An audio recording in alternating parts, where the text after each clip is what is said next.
Hi, welcome to my channel. Now my channel is called Hind's Feet, and that is because Hind's feet were taken on mountain goats and they are able to go to places they never thought they'd go to.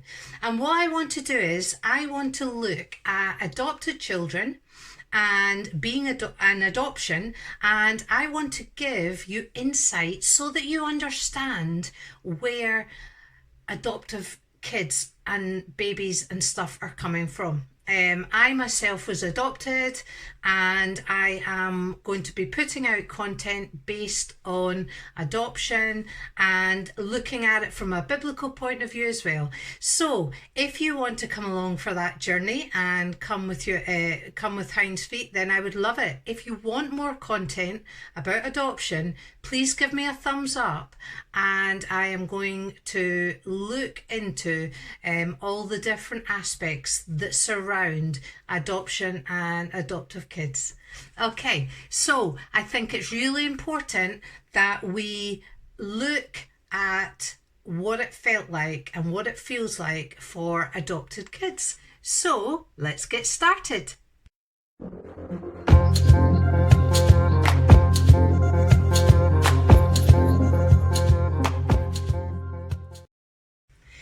So, in the womb, this unborn baby is having these vibes. You're not wanted, you're not welcomed. And what happens is that breaks the spirit in the unborn baby. As we explained before in other videos, that obviously the cells, God breathes life, and the miracle of conception, and our spirit enters our body.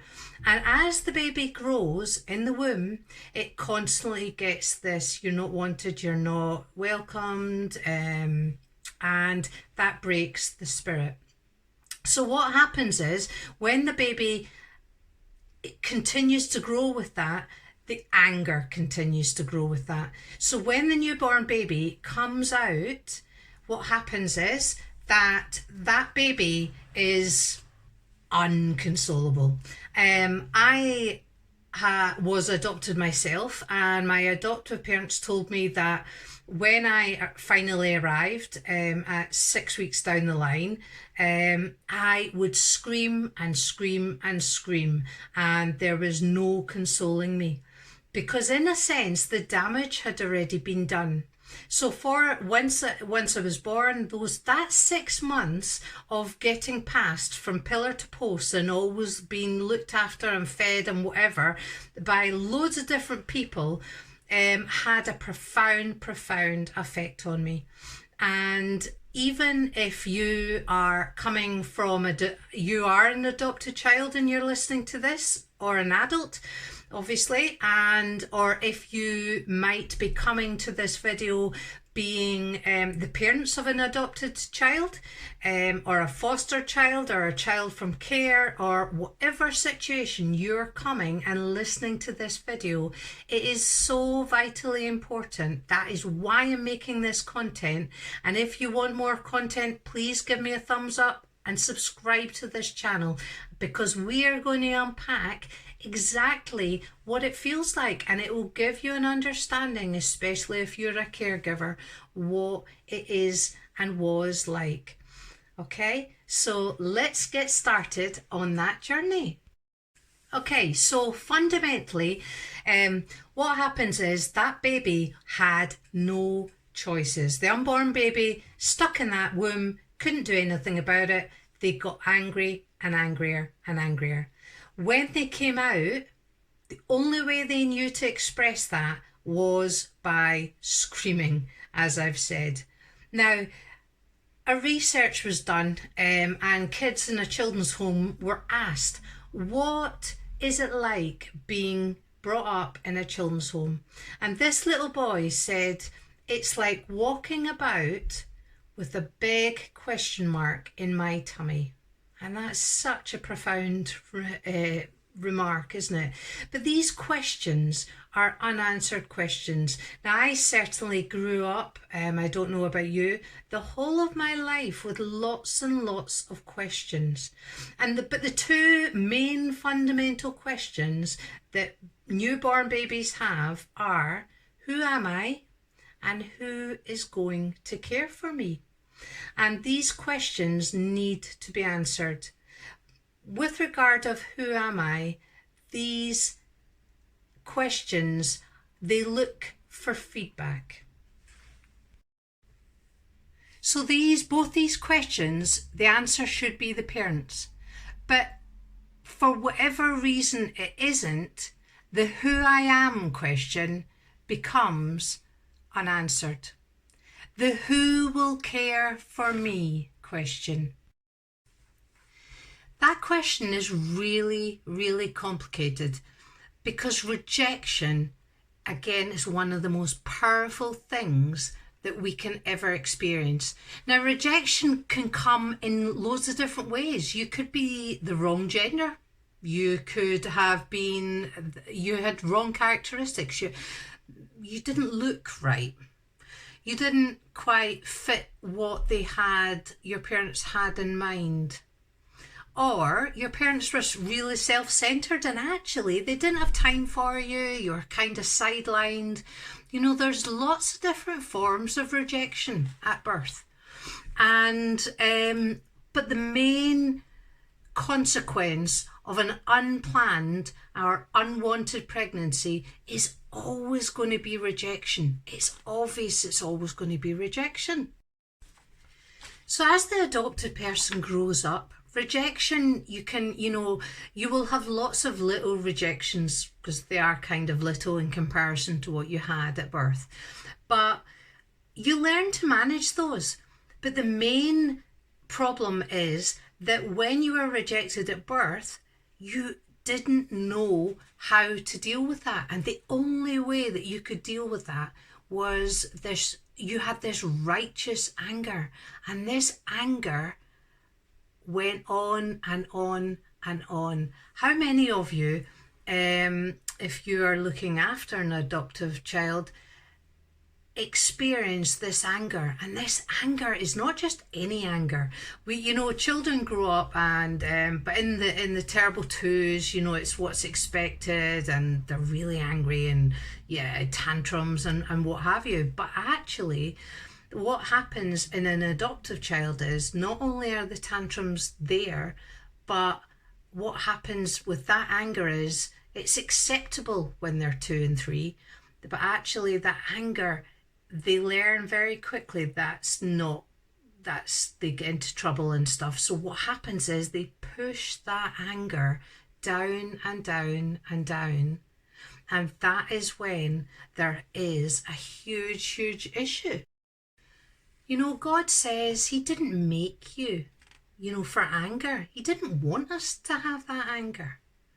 But that anger that we as adopted children and babies and or parents, you see your loved ones and the people that might be caregivers, they see that anger and they know that actually what happens with that anger is that it steals the peace, and they're very fractious and always busy and on the go.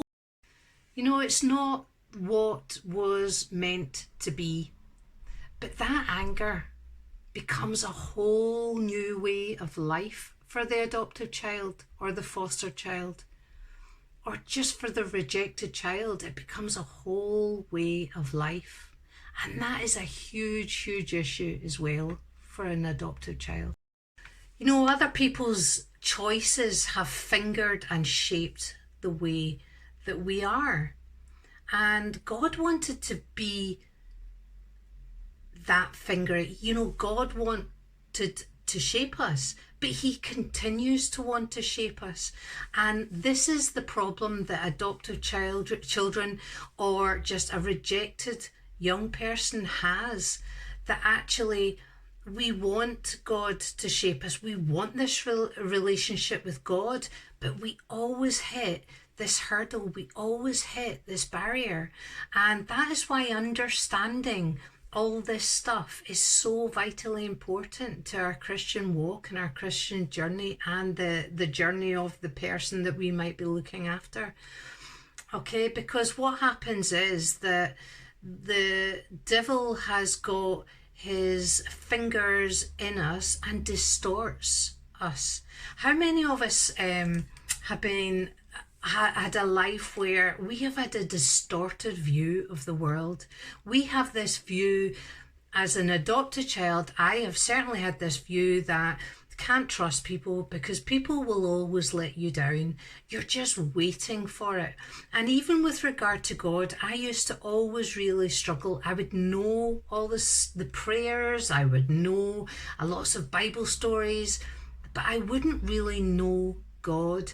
And there was always that connection, that spirit to spirit connection, I always really struggled with. And even in my relationships in general, growing up, I would always keep people at an arm's length. Were you I would love comments. Were you like that growing up if you're an adopted person? Certainly I was, and I have really struggled with relationships, and that is really important to understand as well. And I am going to be looking into different reasons for different ways that adoptive children are. So if you haven't subscribed, please subscribe to this. But yeah, we're going to be looking at stuff like that as well.